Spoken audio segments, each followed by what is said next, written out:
Team India మాజీ cricketer Vinod Kambli ఆరోగ్య పరిస్థితి ఒక్కసారిగా క్షీణించినట్లు తెలుస్తుంది. కుటుంబ సభ్యులు అతనిని థానేలో ఆకృతి హాస్పిటల్లో చేర్చారు. 52 ఏళ్ల కాంబ్లీ చికిత్సకు పూర్తిగా సహకరిస్తున్నారని వైద్యులు చెబుతున్నప్పటికీ పరిస్థితి కాస్త విషమంగా ఉన్నట్లు సమాచారం. వైద్యుల బృందం కాంబ్లీ ఆరోగ్య పరిస్థితిని నిరంతరం పర్యవేక్షిస్తున్నారు. అవసరమైన అన్ని రకాల పరీక్షలు చేస్తుంది. వినోద్ కాంబ్లీ ఆసుపత్రిలో చికిత్స పొందుతున్న ఫోటోలు, వీడియోలు సోషల్ మీడియాలో వైరల్ అవుతున్నాయి. వీటిని చూస్తున్న వారందరూ కాంబ్లీ త్వరగా కోలుకోవాలని ఆకాంక్షిస్తున్నారు.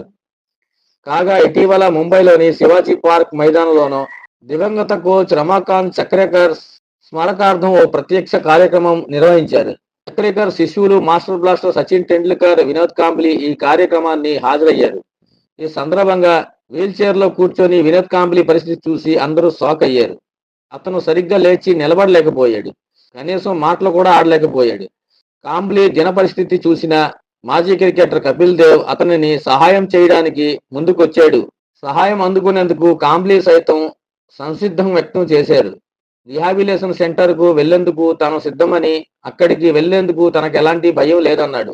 అంతలోనే కాంబ్లీ ఆసుపత్రి పాలు కావడం క్రికెట్ అభిమానులను కలవరపాటుకు గురిచేసింది. వినోద్ కాంబ్లీ 1991లో వన్డే క్రికెట్లోకి అరంగేట్రం చేశాడు. ఆ తర్వాత 1993లో టెస్ట్ క్రికెట్లోకి అడుగుపెట్టాడు. కాంబ్లీ ఆట తీరును చూసి మరో దిగ్గజ క్రికెట్ అవుతాడనుకున్నారు. కానీ చేతులారా తన క్రికెట్ను నాశనం చేసుకున్నాడు.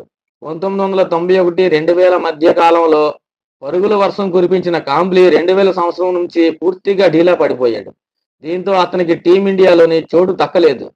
వినోద్ కాంబ్లీ చివరిసారిగా 2000లో షార్జాలో ఆడాడు. ఆ తర్వాత జట్టులోకి పునరాగమనం కోసం ఎంత ప్రయత్నించినా ఫలితం రాలేదు.